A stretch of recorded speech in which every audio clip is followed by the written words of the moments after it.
Hello, I'm Brett Robin Wood. This video has a song which is now complete. An earlier video I did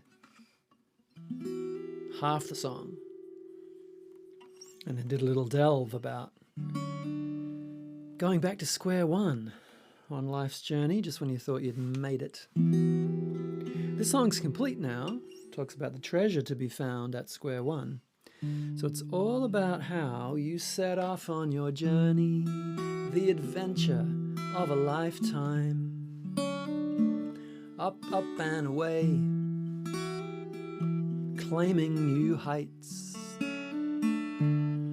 making shapes of the cloud, taking charge of your fate.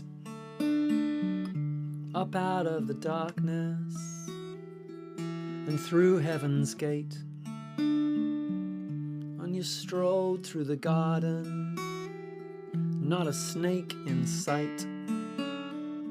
Adam's son, Eve's daughter, all bathed in light. Who knew there were landmines from conflicts you thought long gone? Just one little misstep blew you back to square one. Did you think the night was over and from here you just play in the sun? No, you're not done with square one. Out of nowhere, right out of the blue, you said things you don't say, you did things you don't do. Just when you were boasting of how far you'd come, the road to victory blew you back to square one. And you know who to blame. You heard what they said. Just one little needle unraveled the whole thread. Just a few sharp words in just the right tone opened the wound. You fell through to square one. Did you think the night was over and from here you just play in the sun? No, no, you're not done with square one. We're all on our journey, onward we climb. And when we start falling, we grab at the sky. But sometimes the falling is its own kind of ground. In the depths of square one, there's treasure to be found. 'Cause square one has a trapdoor leading down to a cave, and you'll find there a dragon in need of a name, guarding an underground river that'll take you where you must go. Who knew that heaven could be reached from below? Do you know the night can be lit up, and from there you can play in the stars? Yeah, from square one, you've traveled so far. You know the night can be lit up, yeah, and from there you can play in the stars. From square one, you travel far.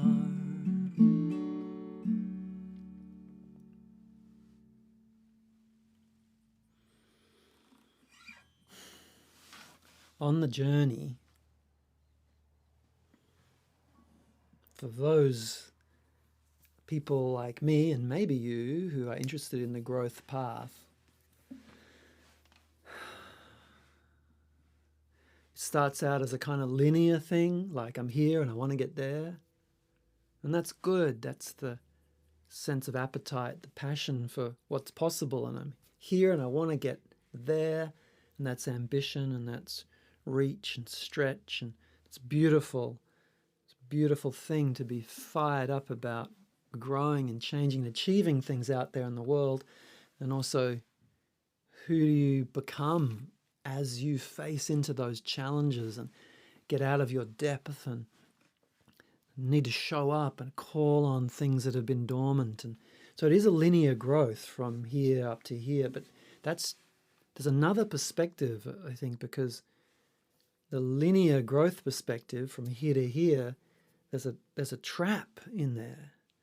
And the trap, it's a thinking trap. It's the idea that going backwards is a failure, that we kind of start to grab at progress, and when we get setbacks and back to square one, it feels like a failure. And I wrote the first part of that song very much in that state, Did you think the night was over? And from here you just play in the sun? Oh, no, no. Going down the descent into upset. The drowning out of my depth, the old wound opened up. Oh. And I wanted to just name that pain of that sense of, you're not done with square one. And falling, I got in that other verse that when we start falling, we grab at the sky. But sometimes the falling is its own kind of ground. I had a dream, actually. One of those dreams that were quite kind of abstract, but also very embodied, but it kind of didn't make sense because I was falling, but the falling itself was holding me. It's an amazing dream from the unconscious, a beautiful message, I think. There's something in the falling that is, I don't know, maybe it's humbling. There's the humility. There's the realness of that, the vulnerability of that. And there's treasure to be found there in the depths of square one. And that's when I completed the song. When we challenge this linear notion of I'm here and then I get better and better and better. And if I fall back here and some old stuff comes up, or I throw a bit of a tantrum, or, I feel weak again when I had felt strong, or I got angry again when I had felt so calm. And I was mean when I'd become such a good person. All our investments in being that successful, good, best of myself person kind of get cracked, and we realize there are these darker edges and these vulnerabilities, and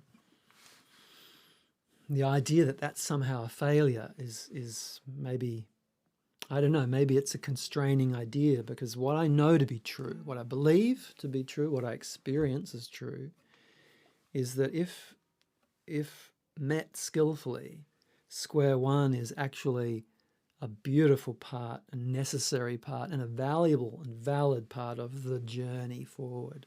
There's a refining process. And I think maybe what I'm passionate about is understanding how the fall, the descent, actually can be enriching.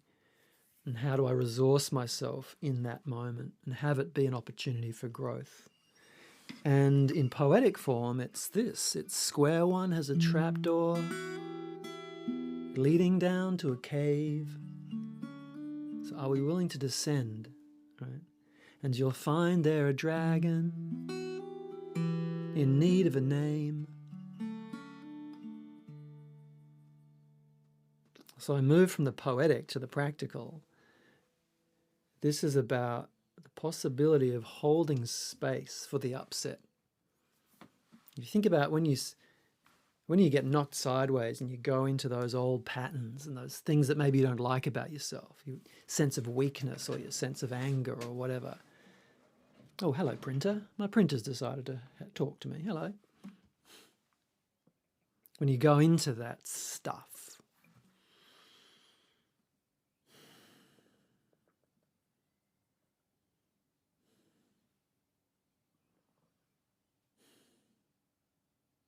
What is it to just do nothing, but be with it? So when we get knocked sideways and we get triggered and we go into upset, usually we get propelled into some kind of strategy to make that anxiety go away. It's arcing up, setting someone straight, pulling something apart, putting on our smiley face and smoothing over, pretending everything's okay when it's actually not. Hello again, printer. Don't know if you can hear that sound coming through. My printer keeps going, I've got something to say, but you're just a printer. I don't know that you do have anything to say. Maybe you do. Well, let me use the printer metaphor, seeing as it's popped in. It's like it's just got a program. You press a button, things start to happen. And that's kind of what happens when we go into upset. Program kicks in and I do my smiley face, everything's okay, when it's not. Or I do my tough guy routine, I set someone straight, I'm a bit mean maybe. Or I do my perfectionist thing where I'm just going to make it all right, perfect. My savior thing where I swoop in. And what's your thing? Do you know what your thing is? It's worth finding out. And that's the value of Square One. You can find out stuff that's, in a way, so obvious, but we just don't see it because we're so caught up in it. And this is the opportunity of the fall. Here I can learn. I can stop. Yeah. I can do nothing. You know that old phrase, don't just stand there, do something? There's a great book by Marvin Weisbord who reverses that. It says, don't just do something, stand there. And when you stand there and you feel the compulsion to move into your strategy, you're smoothing over or you're arcing up or whatever, but you actually don't do it. What are you left with? You're actually left with a lot of discomfort probably and emotion. See, that's why we do those strategies, because it discharges the vulnerability and the fear. If we stand there, do nothing, we're going to feel it. And it might be quite intense. You might not want to feel it. And that's the dragon. You'll find there a dragon in need of a name. It's guarding an underground river. Wow. So the dragon that we want to tame and name, and we tame it by naming it, is the woundedness. It's like, oh, hello. It's about being watchful. So when we choose not to launch into the behavior, but to stand in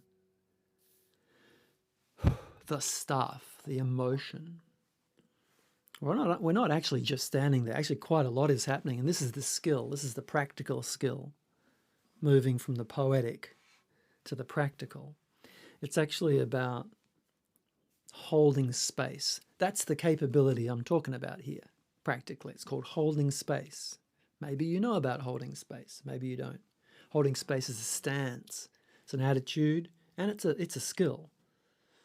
Holding space is two things to holding space. One is making contact with the felt sense of the upset.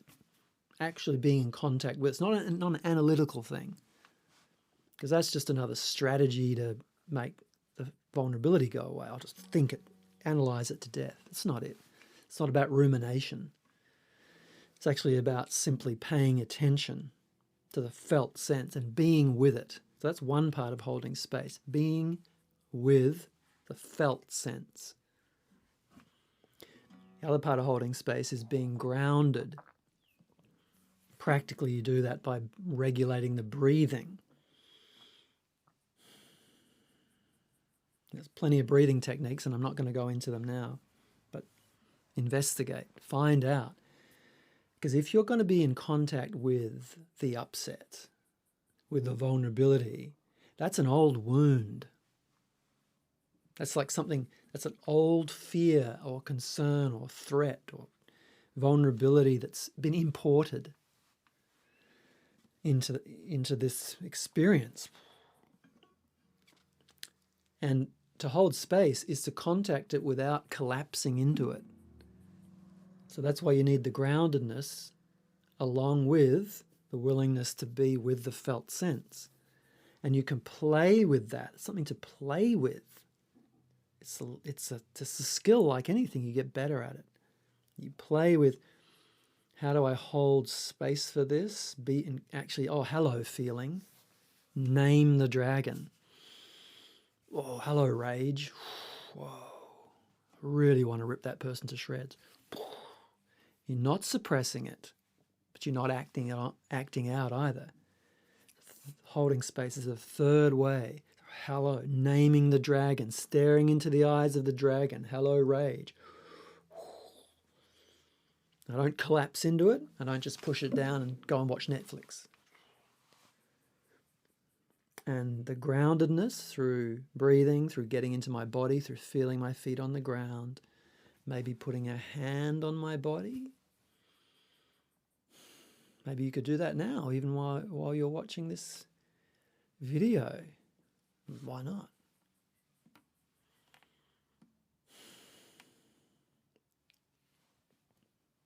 What's it like to feel the warmth of the hand? The breath moving in the body.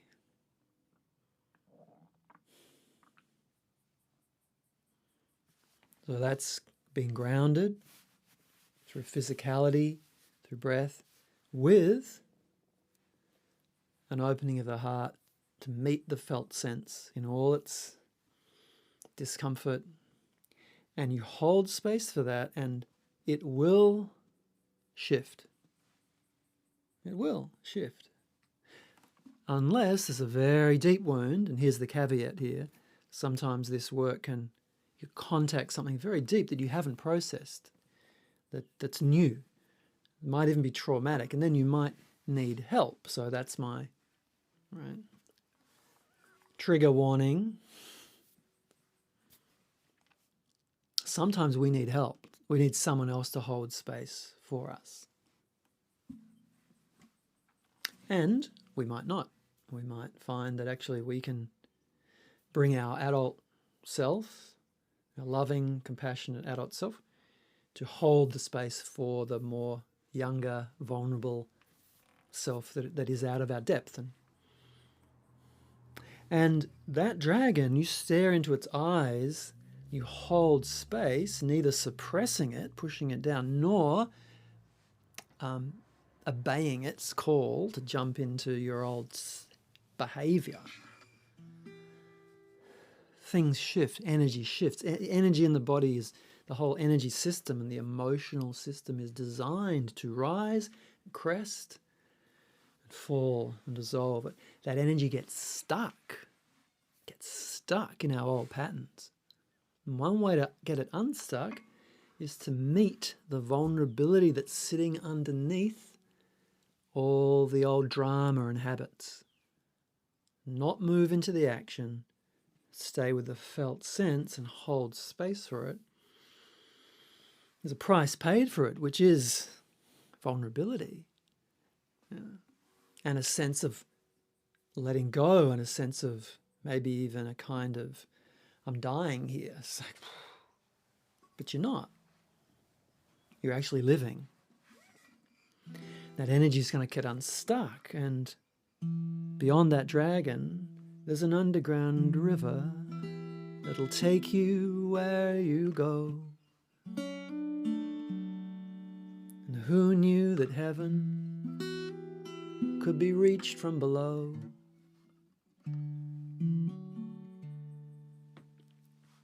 So every time we fall, we get reactive.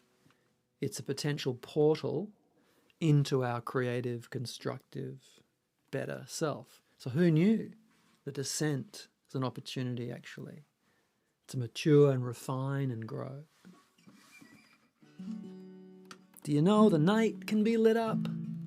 We lit up with awareness, compassion, holding space, curiosity. And from there you can play in the stars. You know, we are made of stars, literally. The iron in our blood and the calcium in our bones and the oxygen in our lungs is all formed along with the stars, literally.